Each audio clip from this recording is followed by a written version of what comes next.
The red light flashed. Not once. Not twice. It kept flashing, slow and angry, filling the hallway with a warning that meant only one thing at ADX Florence. Someone had tried to break the rules.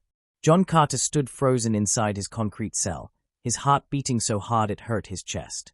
The sound of heavy boots slammed against the floor outside. Doors locked. Doors unlocked. Metal screamed. Somewhere far away, an alarm howled like a wounded animal. John did not move. He did not speak. He did not even breathe too loud. Because here, at ADX Florence, one mistake could end everything. No talking. No contact. No escape. Those were not just rules. They were promises. A shadow passed across the small slit of glass in John's door. A voice came through the speaker, cold and calm. Inmate Carter. Step back. Hands on the wall. John swallowed. His hands shook as he pressed them against the rough concrete. He knew what they had found. He knew what this meant. And as the door began to unlock, John realized something terrible. Someone had answered him. And that was not supposed to be possible. The door started to open. Then everything went black. 3 years earlier, John Carter had not known what ADX Florence was. He had heard of prison. He had heard of jail. But this place was different. ADX Florence was not a prison you went to by accident. You were sent there because no other prison could hold you. Because you were too dangerous, too smart, too quiet, or too hard to control. John was sent there after his trial ended in silence. The judge did not look at him when he spoke. The court sentences John Carter to life imprisonment, the judge said, to be served at the United States Penitentiary Administrative Maximum Facility. ADX Florence. John did not cry. He did not shout. He did not even blink. He just stood there while the guards moved in, cuffed his hands, and led him away. He had already learned something important.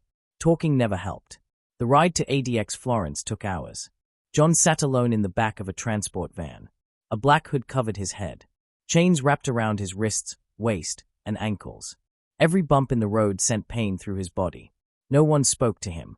When the hood finally came off, John saw tall gray walls rising into the sky. Razor wire curled along the top like sharp silver snakes. Guard towers watched from every corner.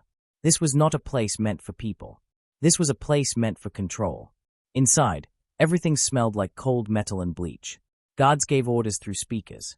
John followed yellow lines on the floor. He never saw another inmate's face. When he reached his cell, the door closed behind him with a sound that felt final. The cell was small. A concrete bed. A steel desk.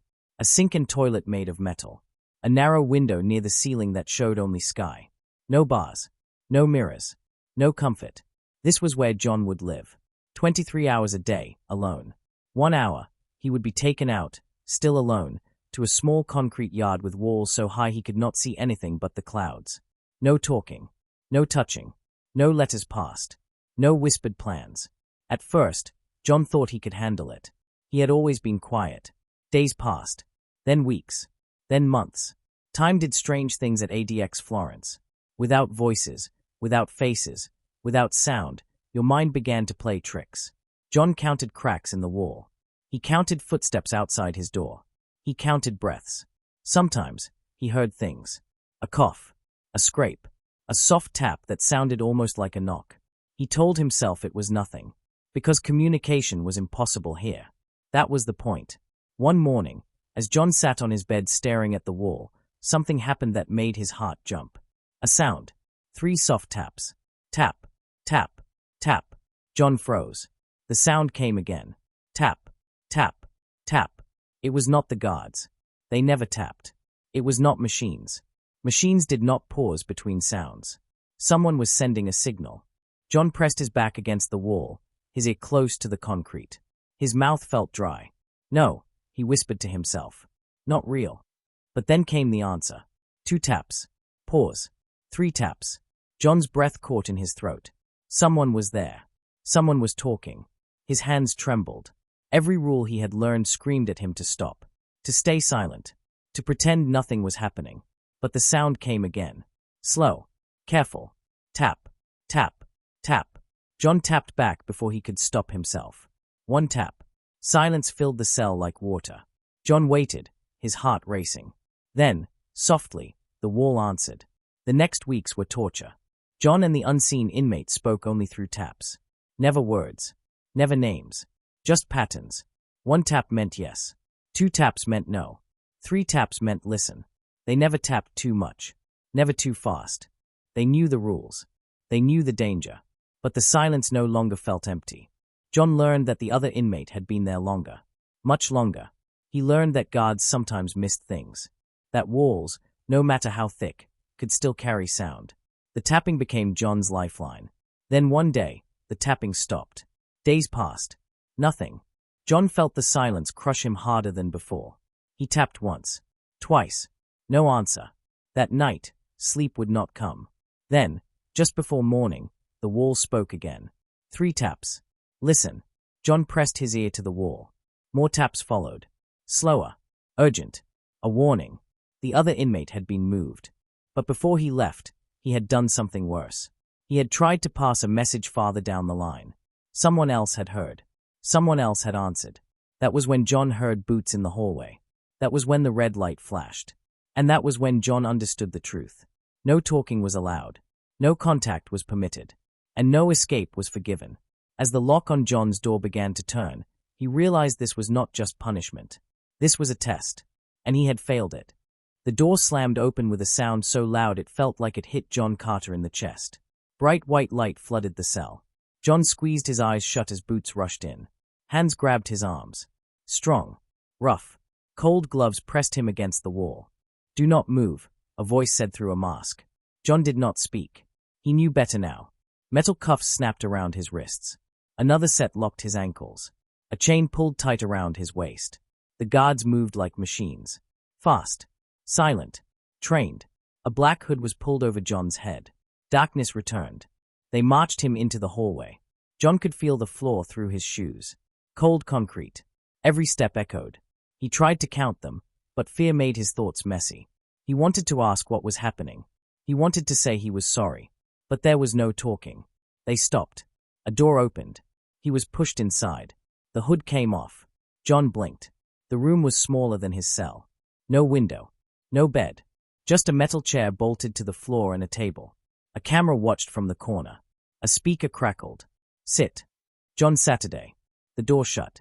Locks turned. Silence wrapped around him again. Minutes passed. Or hours. John could not tell. Then the speaker spoke. You broke protocol, the voice said calmly. You communicated with another inmate. John stared at the table. His hands were shaking. I didn't. The word slipped out before he could stop it. The speaker clicked. No talking, the voice said. You know the rules. John closed his mouth. His heart pounded. You think you're the first, the voice continued. You think you're special. John said nothing. We built this place to stop people like you, the voice said. Smart inmates. Quiet inmates. Ones who think. The light above John flickered. You didn't just listen, the voice said. You answered. John's stomach dropped. We want to know why. Hours passed. The questions never stopped. They asked about taps. About patterns. About names. John answered nothing. Not because he was brave. Because he was terrified. Finally, the door opened again. Guards dragged him out. When John returned to his cell, something was wrong. The cell felt smaller. The air felt heavier. The wall was silent. No taps. Days passed. John was punished. His 1 hour outside was taken away. Meals came cold. Sometimes late. Sometimes early. Sometimes not at all. The silence grew louder. John began to talk to himself just to hear a voice. He whispered stories. He counted backward from 1,000. He sang songs in his head. One night, while lying on his bed, John heard something that made his blood run cold. A sound. Not tapping. Scratching. Slow. Careful. Like fingernails on stone. John sat up. The sound came again. Closer. Then a whisper. Not through the wall. Through the vent. John. John froze. No one knew his name. His heart felt like it stopped. John, the voice whispered again. It sounded weak. Tired. Broken. Don't speak, the voice said quickly. Just listen.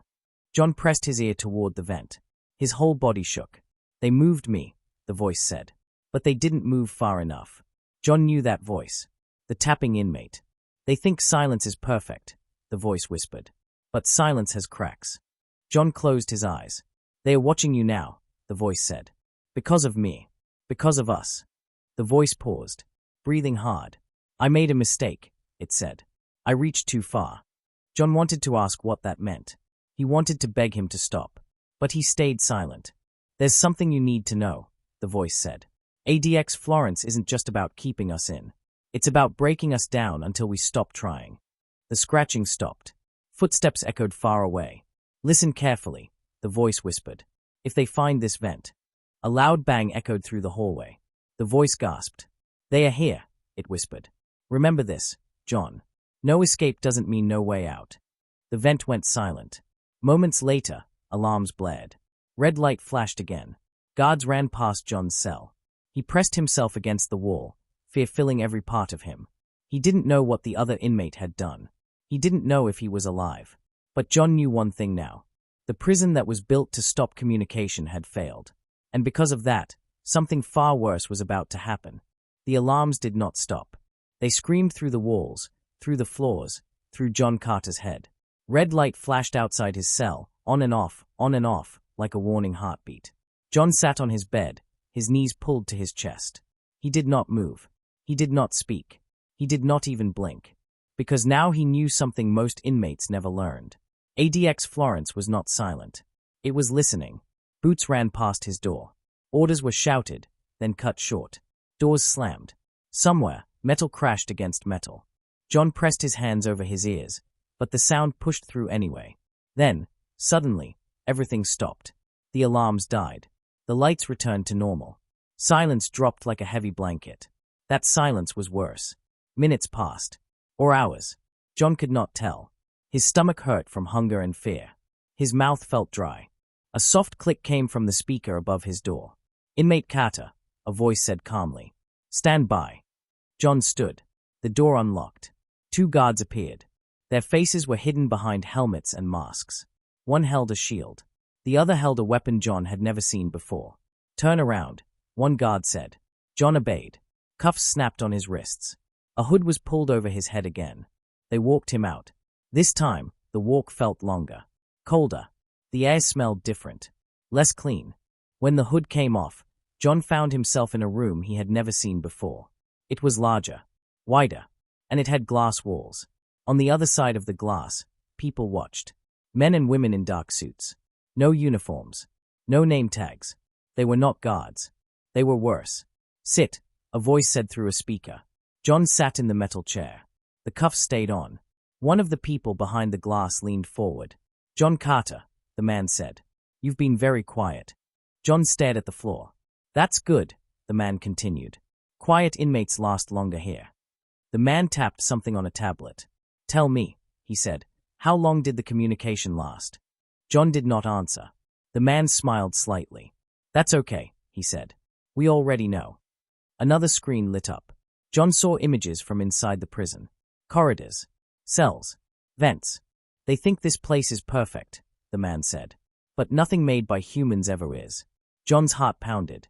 "Your friend," the man said, "was creative." John flinched. He thought silence could be bent, the man continued. He thought rules could be tested. The man's smile vanished. He was wrong. The screen changed. John gasped before he could stop himself. The image showed a cell like his. But inside it, the walls were torn open. The vent was broken. Wires hung loose. And on the floor. John squeezed his eyes shut. "Alive," the man said quickly. "For now." John's chest burned as he tried to breathe. "We moved him," the man said. "Farther down. Deeper." John knew what that meant. There were cells worse than his. "We're watching you closely now," the man said. "Because communication spreads ideas. And ideas are dangerous." The man leaned closer to the glass. "But here's the part you don't know," he said softly. "We don't just stop communication." The lights dimmed. "We study it."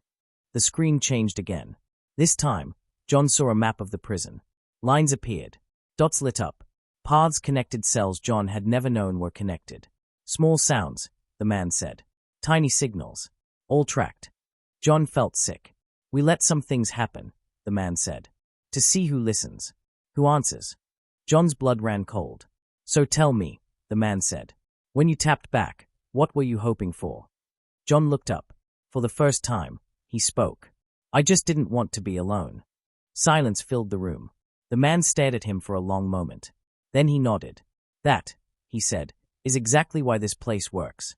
John was returned to his cell. But it was not the same cell. The door closed. Locks turned. John looked around. The walls were smoother, thicker. The vent was gone. The window was smaller. Even the cracks were filled. This cell felt dead. Days passed. No sounds. No taps. No whispers. John's thoughts grew darker. He began to forget faces, voices. Even his own name sometimes felt strange. Then one night, something happened. A sound. Not from the wall. Not from the vent. From the toilet. A low, bubbling noise. John leaned closer, his heart racing. Water drained slowly. Then stopped. A piece of paper rose to the surface. John stared at it. His hands shook as he reached down and pulled it out. 2 words were written on it, shaky but clear. We're not done. Before John could react, the toilet flushed on its own. The paper was ripped from his hands and gone. At the same time, the red light outside his cell turned on again. And this time, it did not stop flashing. The red light stayed on. It did not blink this time. It glowed, steady and bright, like an eye that would not close. John Carter stood in the middle of his cell, his heart pounding so hard he thought it might crack his ribs. The words he had seen were still burning in his mind. We're not done. The toilet was quiet now. The walls were quiet. The prison felt like it was holding its breath. John backed away slowly and sat on his bed. He pressed his hands together, trying to stop them from shaking. Someone was still out there. Someone was still trying. That thought was both comforting and terrifying. Hours passed. Or maybe only minutes. Time had no meaning here. A soft hum filled the cell. John looked up. A thin line of light appeared along the ceiling. A voice came through the speaker. "Inmate Carter," it said calmly. "Lie down on your bed." John obeyed. The light grew brighter. A sharp buzzing sound filled the room. John felt something warm on his skin, like a scanner passing over him. They are checking, he thought. They know. The buzzing stopped. The light faded. Silence returned. John waited for guards to rush in. 4 cuffs. 4 shouting. Nothing happened. That was worse. The next days were quiet. Too quiet. Meals came without sound. No footsteps lingered outside his door. No voices echoed in the halls. John began to feel invisible. To keep his mind busy, he replayed everything that had happened. The tapping. The whisper. The paper. He knew one thing now. ADX Florence was not perfect. And someone else knew it too. One night, John woke up suddenly. His heart raced. He did not know why. Then he heard it. A low sound. Deep and slow. Not tapping. Not scratching. Breathing. John held his breath and listened. The sound came again. Not from the wall. From inside the cell. John's eyes flew open. He scanned the room. Nothing. The breathing stopped. John sat up, his chest tight. Then the speaker crackled. "Sleep deprivation test," a voice said calmly. "Remain still." John froze. So that was it. They were breaking him on purpose. The next night, it happened again. Sounds. Lights. Buzzing. Always stopping before he could understand. John grew tired. His thoughts became slow and heavy. Then, during a meal delivery, something changed. The food tray slid in. John noticed it immediately.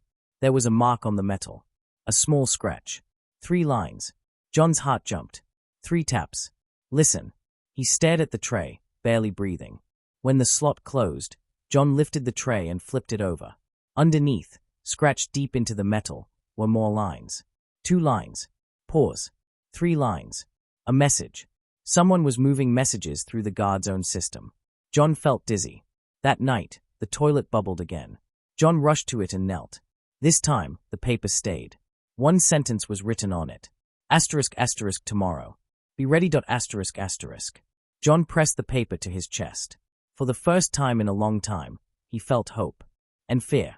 The next day, everything seemed normal. Too normal. Guards moved calmly. No alarms. No red light. John waited. Then, during his 1-hour movement, something happened. The lights went out. Complete darkness. Shouting echoed. Doors slammed. Alarms began to scream. John felt hands grab him. But they were not pulling him back. They were pushing him forward. And in the darkness, a voice whispered right into his ear. "Run." Before John could react, a loud explosion shook the prison walls.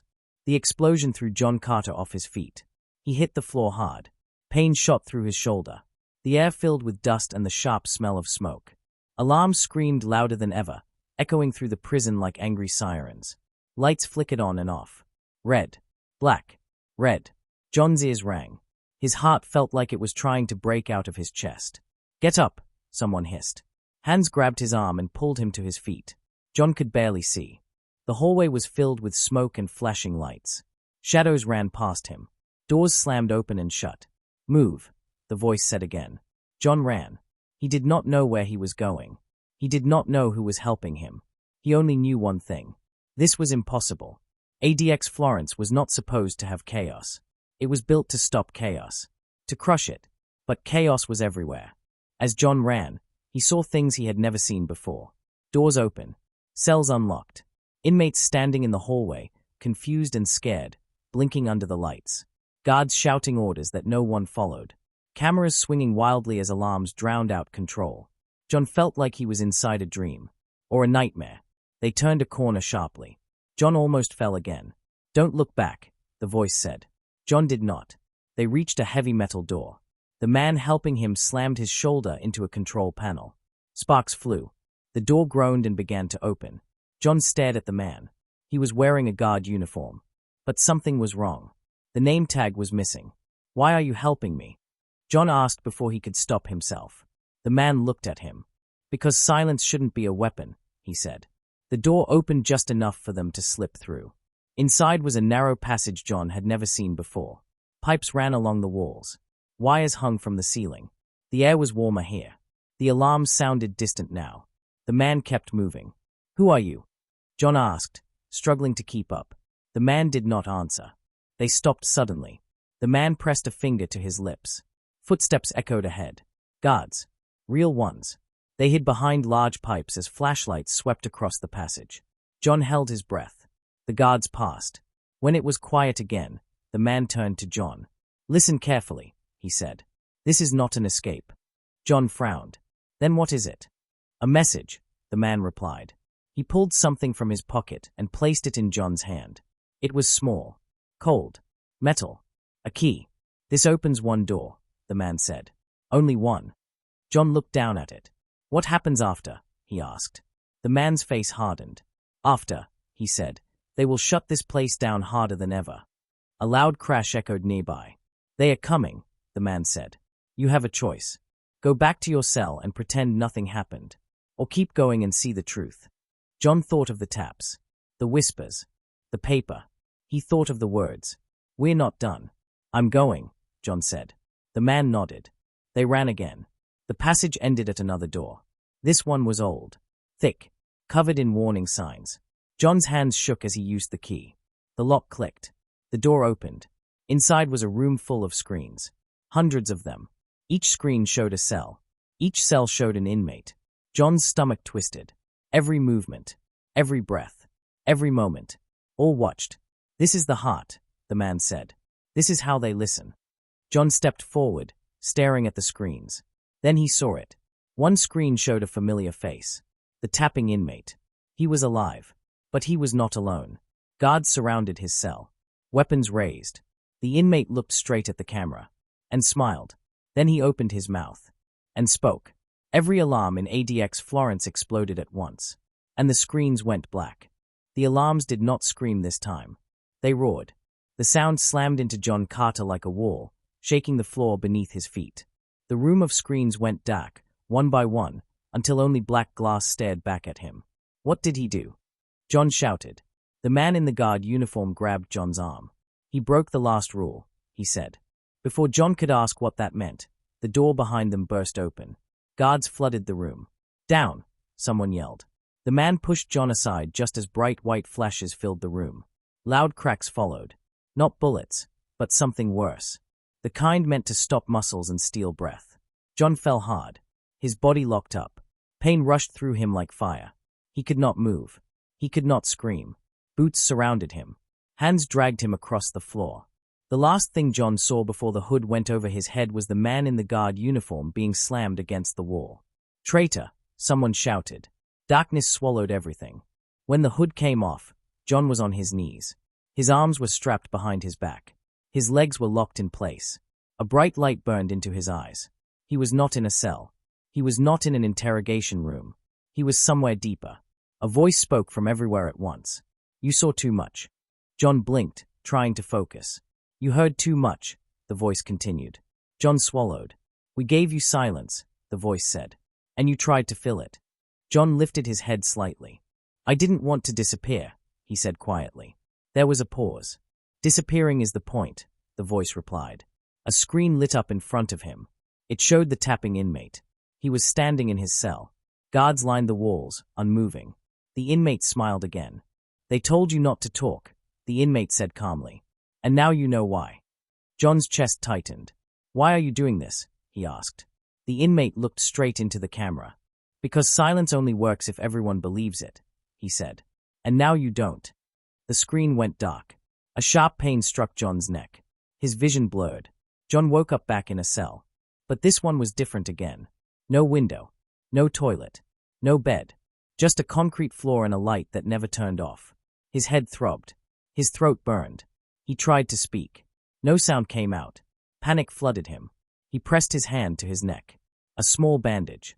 They took my voice, he thought. Days passed. Or weeks. John could not tell.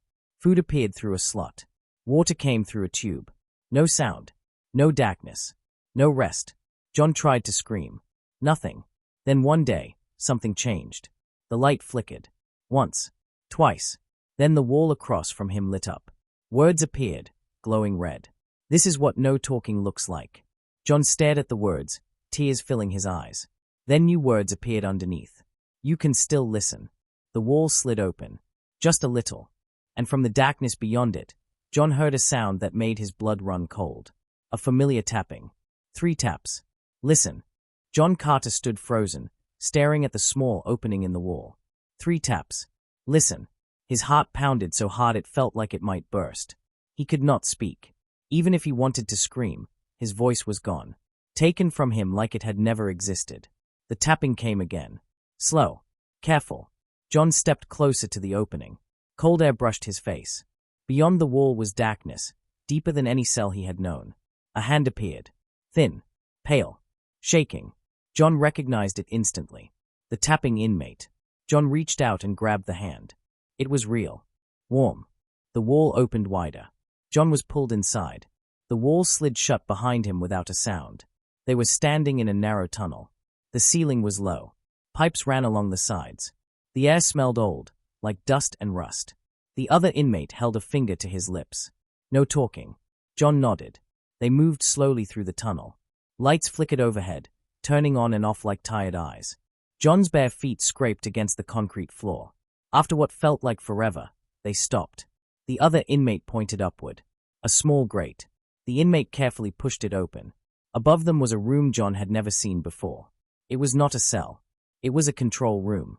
Smaller than the one with the screens, but just as dangerous. Monitors lined the walls. Each one showed parts of the prison. Hallways. Cells. Yards. And in the center of the room sat a single desk. Empty. John's heart raced. The inmate pulled something from his pocket and placed it in John's hand. A small device. Flat. Smooth. A recorder. John's eyes widened. The inmate nodded. He pointed to the monitors, then to the recorder, then to his own throat. They were not escaping. They were collecting proof. Footsteps echoed outside the room. Both men froze. Guards' voices drifted in, muffled but close. The inmate moved fast. He pressed buttons on the desk. Screens changed. Doors unlocked somewhere far away. A red message flashed on one monitor. System override in progress. John's hands shook as he held the recorder. Every sound, every alarm, every order was being captured. Suddenly, one of the screens showed John's old cell. Then another. Then dozens more. Cells opened. Lights flickered. Chaos spread again. Sirens wailed. The inmate looked at John and tapped once. Yes. Then he pointed to a door at the far end of the room. The door shook. Guards were coming. The inmate shoved John toward a narrow exit. John shook his head. The inmate grabbed his shirt and pulled him close. You have to carry it, he whispered. It was the first time John had heard his voice clearly. Before John could react, the inmate pushed him into the exit tunnel and slammed the panel shut. John banged on the wall, tears streaming down his face. He was alone again. The tunnel sloped downward. John ran, clutching the recorder to his chest. Behind him, gunshots echoed. A scream cut through the air. Then silence. John fell to his knees in the darkness, shaking. He did not know if the other inmate was alive. He did not know if anyone would ever hear what he carried. Then the tunnel lights turned red. A mechanical voice echoed through the passage. Facility lockdown initiated. The floor beneath John began to move. He screamed silently as the ground dropped away. And John realized he was being sent somewhere no inmate had ever returned from.